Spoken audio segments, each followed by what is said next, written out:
What's up, girls? I just read Dubliners by James Joyce. Before reading this book, I read Memories, Dreams, and Reflections by Carl Jung. And so I would say I was a little bit more attuned to signs or synchronicity after reading that book. And I was on a jog at the beach, at Zuma Beach in Malibu. And as soon as I stopped running and began to walk, this woman ahead of me, I spotted her spot something in the sand, and then she went off the running path, ran over, picked it up, and placed it on the beach wall. And it was kind of a windy day, so it was this book, and the pages were fluttering, and I walked up and I grabbed it. You can see it's kind of weathered. It's missing the back and like stained, and it had some Arabic writing in it.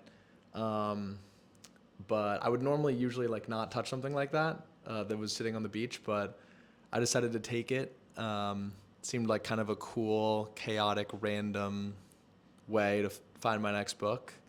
And yeah, I feel like I don't know.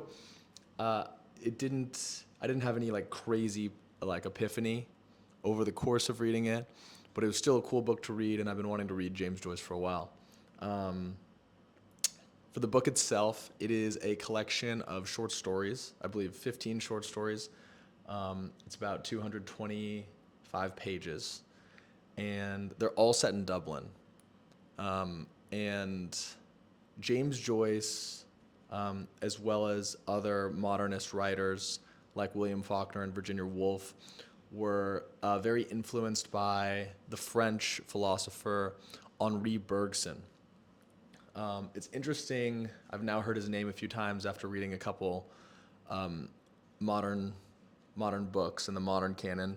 But Henri Bergson is not that important today in like the philosophical canon, but he is very important in the literary canon. And his like great contribution at the end of the 1800s and early 20th century was all about the subjective nature of time and consciousness, and how we don't actually experience time linearly, but our memory grasps onto kind of outlier events, sometimes like especially negative ones, et cetera, et cetera.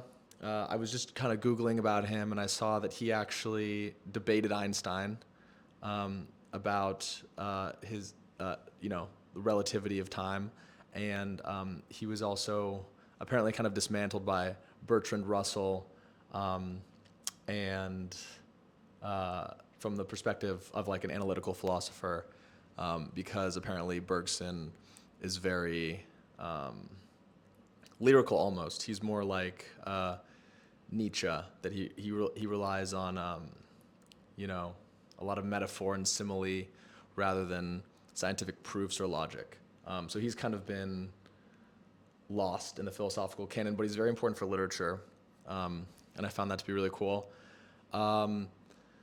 Another interesting thing I learned about this book was that Ezra Pound helped get it published. Apparently, Ezra Pound was Yeats' assistant, and Joyce had been trying to get anything at all published for 9 years.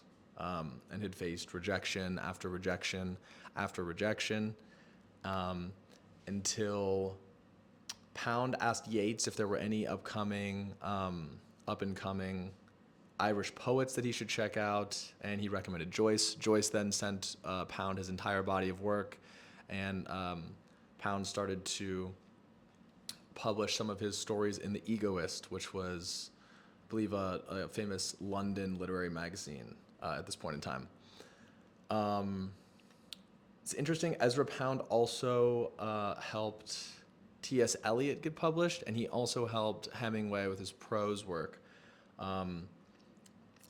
This was really fascinating to me, and actually could be interpreted as a sign or piece of synchronicity, because I feel like I've kind of told myself this myth that creative writing, because it's a solitary act, should be done in isolation. And I'm starting to see patterns over and over again that are like, you know, where there are these literary communities that deal with a lot of collaboration and help each other get published and help connect each other and essentially act as these kind of social networking things. I just recently also saw an interview where Ocean Vuong, who wrote On Earth We're Briefly Gorgeous and is kind of a big writer slash poet right now, who won the MacArthur Genius Grant. I just saw an interview where he talks about taking Ben Lerner's poetry class at, I believe, Brooklyn College. And Ben Lerner is a, really hot contemporary literary fiction writer right now. I haven't read any of his stuff yet, but I'd like to. He wrote Leaving Atocha Station, and he's also a literary agent. So it seems to me like over the course, and then obviously there's like the famous Paris 20s expats, which consist of like Fitzgerald, Gertrude Stein, Hemingway, etc. So I'm starting to see that it is really important to be in like an artistic community and like a writerly community, especially, and have a writers group. I feel like for a while maybe I was a little bit too proud or being a bit too much of an egoist to really want to pursue that, and now I'm starting to understand that it's like very important. So I might apply to some creative MFAs or whatever. But that's cool. I guess that is kind of a sign or synchronicity. Back on the Carl Jung thread. In terms of the short stories in Dubliners,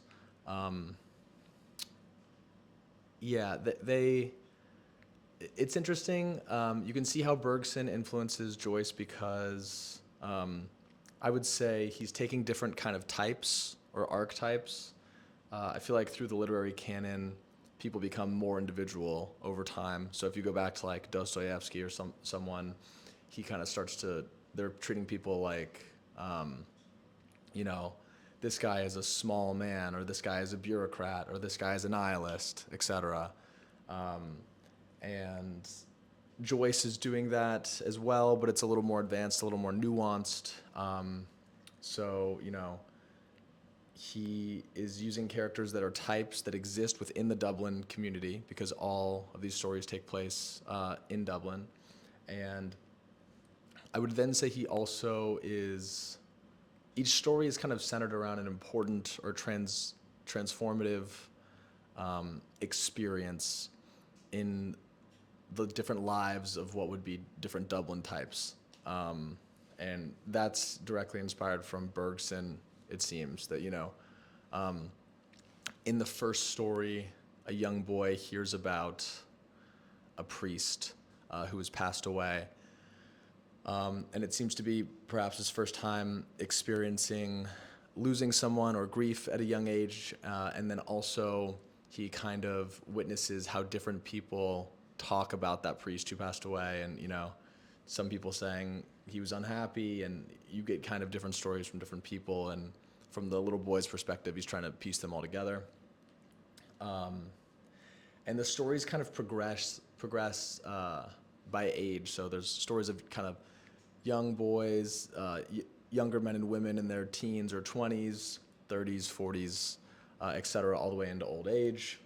And you see the subject matter kind of shift and mold to represent those stages of life, in the earlier, like for the little kids, not that there's many with little kids, there's like 4, I think. They're often centered around, the want for adventure or having a certain idea about the world and that being changed. And then after youth into early life, it's a lot of things about romance or perhaps proving yourself as a man, etc. And I probably liked those first 2 sections the best. I think they're the most interesting. I think as people, we tend to be fascinated with those concepts of like love and proving yourself and youth anyway. And as the stories progress more and more, they become more fixated on things like politics, loss, aging, religion, and they become a little bit more morbid, a little bit more bleak, and the stories also get a little bit longer. So, just my personal opinion, I know it's like an important piece of literary work. I enjoyed the first half of it. The second half, you know, wasn't didn't make me happy as a reader, even though it was important for my edification as a writer. And it's also, this book is not really written in stream of consciousness, which is Joyce's like important contribution to the literary canon. It's just a very clear, collection of short stories. It's his early work, so it's not difficult to read. And yeah, that's Dubliners on James Joyce's Dubliners. Thanks for watching.